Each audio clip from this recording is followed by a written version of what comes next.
വലിയ പ്രതിഷേധം ഈ ജയിലിന് മുന്നിൽ ഇപ്പോഴും തുടരുകയാണ്. ജയിലിന് മുന്നിൽ പോലീസ് വാഹനം നിർത്താൻ കഴിയാത്ത തരത്തിലുള്ള വലിയ പ്രതിഷേധമാണ് ഡിവൈഎഫ്ഐ ഈ മാവേലിക്കര സബ് ജയിലിന് മുന്നിൽ ആളുകളെ കൂട്ടിക്കൊണ്ട് ഉണ്ടാക്കിയത്. അത്തരത്തിൽ വലിയ പ്രതിഷേധത്തിനു ശേഷം രാഹുൽ മാങ്കൂട്ടത്തിൽ MLA അഴിക്കുള്ളിലേക്ക് പോയിരിക്കുകയാണ്. ഇപ്പോഴും പ്രവർത്തകർ മുദ്രാവാക്യം വിളിച്ചുകൊണ്ട് ഇവിടെ തുടർന്നുകൊണ്ടിരിക്കുകയാണ്. വലിയ ക്രൂര കുറ്റകൃത്യങ്ങളാണ് രാഹുൽ മാങ്കൂട്ടത്തിൽ MLAക്കെതിരെ ചുമത്തിയിരിക്കുന്നത്. വിവാഹ വാഗ്ദാനം നൽകി ക്രൂരമായി പീഡിപ്പിച്ചതടക്കമുള്ള നിരവധി വലിയ കുറ്റകൃത്യങ്ങളാണ് രാഹുൽ മാങ്കൂട്ടത്തിൽ MLAക്കെതിരെ ചുമത്തിയിരിക്കുന്നത്. അതോടൊപ്പം അതിനെ സാധൂകരിക്കുന്ന നിരവധി തെളിവുകൾ പ്രത്യേക അന്വേഷണ സംഘം ശേഖരിച്ചുകൊണ്ട് കൃത്യമായി രാഹുലിന് കുരുക്കാകുന്ന തരത്തിലുള്ള നടപടികളായിരുന്നു പ്രത്യേക അന്വേഷണ സംഘത്തിന്റെ ഭാഗത്തു നിന്നുണ്ടായത്. കൃത്യസമയത്ത് രാഹുലിനെ കസ്റ്റഡിയിലെടുക്കുന്നു, തുടർന്ന് അറസ്റ്റ് രേഖപ്പെടുത്തുന്നു. എല്ലാ തെളിവുകളും രാഹുലിനെ പുറത്തുവിടാൻ കഴിയാത്ത തരത്തിലുള്ള തെളിവുകൾ ശേഖരിച്ച് എല്ലാ തരത്തിലും രാഹുലിനെ കുരുക്കാകുന്ന തരത്തിൽ മുൻകാലങ്ങളിൽ ഉണ്ടായതുപോലെ രാഹുലിന് ഒളിവിൽ പോകാനോ അല്ലെങ്കിൽ മുൻകൂർ ജാമ്യം തേടാനോ ഒരു സാധ്യതയും ഇല്ലാത്ത തരത്തിൽ എല്ലാവിധ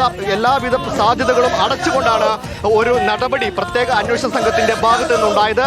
രാഹുലിനെ കോടതിയിൽ ഹാജരാക്കുമ്പോഴും പരിശോധനയ്ക്ക് കൊണ്ടുപോകുമ്പോഴും അടക്കം നിരവധി പ്രതിഷേധങ്ങൾ ഡിവൈഎഫ്ഐയുടെയും BJPയുടെയും ഒക്കെ ഭാഗത്ത് നമ്മൾ കണ്ടതാണ്. ഇപ്പോൾ ജയിലിലേക്ക് കയറ്റുമ്പോൾ ജയിലിന് വാതിലിന് മുന്നിൽ വരെ ഡിവൈഎഫ്ഐ പ്രവർത്തകർ MLAയുടെ രാജി ആവശ്യപ്പെട്ടുകൊണ്ട് വലിയ പ്രതിഷേധത്തിലേക്ക് കടക്കുകയാണ്. അത്തരത്തിൽ രാഹുൽ മാങ്കൂട്ടത്തിൽ MLA അഴിക്കുള്ളിലേക്ക് പോയിരിക്കുന്നു. ഇപ്പോൾ മാവേലിക്കര സ്പെഷ്യൽ സബ് ജയിലിൽ അഴിക്കുള്ളിലേക്ക് രാഹുൽ മാങ്കൂട്ടത്തിൽ MLA പോയിരിക്കുകയാണ്. വിനീത,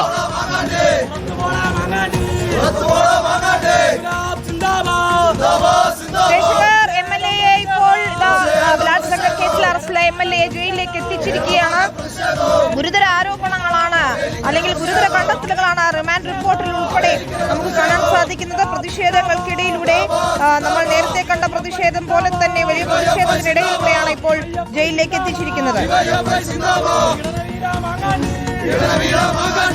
അതായത് പ്രതിഷേധ ചൂടറിഞ്ഞുകൊണ്ടാണ് രാഹുൽ മാങ്കൂട്ടത്തിൽ പോലീസ് കസ്റ്റഡിയിൽ നിന്ന് പത്തനംതിട്ട ജനറൽ ആശുപത്രിയിലേക്ക് ഇറങ്ങിയത്. ആ പ്രതിഷേധം ഇങ്ങോട്ട് മാവേലിക്കര സബ് ജയിലിലേക്ക് എത്തുന്നതുവരെ അത് തുടർന്നു.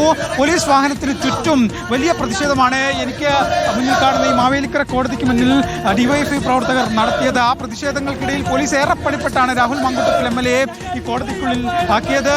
നമ്മൾ ഈ രാഹുൽ മാങ്കൂട്ടത്തിന്റെ രാഷ്ട്രീയ ചരിത്രം പരിശോധിക്കുമ്പോൾ വളരെ വേഗം വളർന്നു വന്ന ഒരു നേതാവാണ്.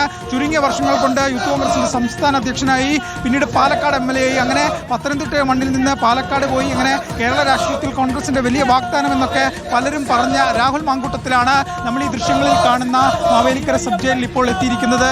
രാഷ്ട്രീയ കേരളത്തിലെ ഏറ്റവും വലിയ ഒരു പതനം, ഒരു യുവ രാഷ്ട്രീയ നേതാവിന്റെ വലിയൊരു പതനമാണ് ഇന്ന് സംഭവിച്ചത്. ആ പതനവുമായി ബന്ധപ്പെട്ട കഥ പറയുമ്പോൾ ആദ്യമായി രാഹുലിനെതിരെ ലൈംഗിക ആക്ഷേപം വരുന്നു, ഇല്ലെങ്കിൽ രാഹുൽ മോശമായി എന്ന് പറഞ്ഞു എന്നുകൊണ്ട് റിനിയുടെ പരാതി വരുന്നു. പിന്നാലെ യൂത്ത് കോൺഗ്രസ് അധ്യക്ഷ പദം രാഹുൽ രാജിവെക്കുന്നു. അതിന് ശേഷം രാഹുൽ നാടകീയമായി നിയമസഭയിൽ എത്തുന്നു. പിന്നീട് മറ്റൊരു അതിജീവിത പരാതി നൽകുന്നു. ആ പരാതിയിൽ പോലീസ് കേസെടുക്കുന്നു. രാഹുൽ ഒളിവിൽ പോകുന്നു.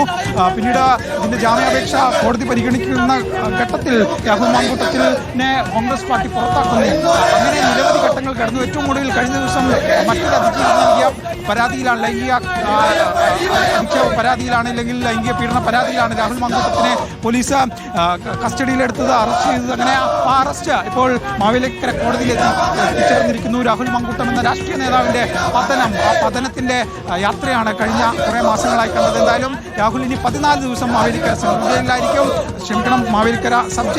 അതിനുശേഷമായിരിക്കും അന്വേഷണ സംഘം ഇതിനിടയിൽ രാഹുലിന്റെ കസ്റ്റഡി ഉൾപ്പെടെ ആവശ്യപ്പെടുമെന്നാണ് മനസ്സിലാക്കുന്നത്. തിങ്കളാഴ്ചയ്ക്ക് ശേഷം രാഹുൽ മാങ്കൂട്ടത്തിനെ അന്വേഷണ സംഘം കസ്റ്റഡിയിൽ വാങ്ങി ചോദ്യം ചെയ്യും. രാഹുൽ മാങ്കൂട്ടവുമായി ബന്ധപ്പെട്ട ആദ്യ കേസിൽ ഹൈക്കോടതി നോട്ട് അറസ്റ്റ് നൽകിയിട്ടുണ്ട്. രണ്ടാം കേസിൽ തിരുവനന്തപുരം സെഷൻസ് കോടതി ഇതുമായി ബന്ധപ്പെട്ട് രാഹുലിന് ജാമ്യം അനുവദിച്ചിട്ടുണ്ട്. പക്ഷേ മൂന്നാമത്തെ കേസിൽ രാഹുൽ റിമാൻഡിലേക്ക് പോകുമ്പോൾ ആദ്യ കേസിൽ ഹൈക്കോടതിയിൽ പോയി അന്വേഷണ സംഘം ഇതിൽ ജാമ്യം നൽകരുതെന്ന് ആവശ്യപ്പെടും. ഒപ്പം തന്നെ രണ്ടാം കേസിലെ ജാമ്യം റദ്ദാക്കുന്നതുമായി ബന്ധപ്പെട്ടും അന്വേഷണ സംഘത്തിന്റെ ഭാഗത്തുനിന്ന് നീക്കങ്ങൾ ഉണ്ടാകുമെന്ന് തന്നെയാണ് നമ്മൾ മനസ്സിലാക്കുന്നത്.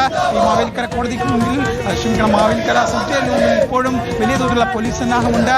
ആ പോലീസുകാരെ ഇവിടെ വിന്യസിച്ചിട്ടുണ്ട്. ഇനിയും ഒരു പക്ഷേ കണക്കിലെടുത്താണ് നിലവിൽ ഇപ്പോഴും പോലീസുകാരെ ഇവിടെ വിന്യസിച്ചിരിക്കുന്നത്. എന്തായാലും രാഹുൽ മാങ്കൂട്ടം എന്ന കേരളത്തിലെ യുവ രാഷ്ട്രീയ നേതാവ്, ഉയരങ്ങൾ കീഴടക്കിയ നേതാവ് എന്തായാലും താഴേക്ക് പതിച്ചിരിക്കുന്നു.